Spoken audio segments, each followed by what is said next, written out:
इहा राज हमार चलल बाया हमारे ही चली। ढेर अइले गइले गुंडा माफिया कटने बाहुबली, केहू के बस के चीज नइखे। इहा राज हमार चलल बाया हमारे ही चली। ढेर अइले गइले गुंडा माफिया कटने बाहुबली, मार के गोली बंद कदम बोली हरदम ला सुता दे।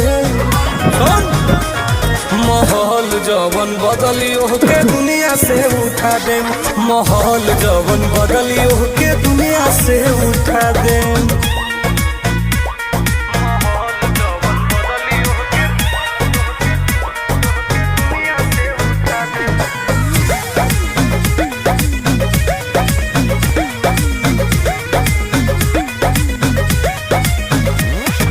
पुलिस प्रशासन सरकार बा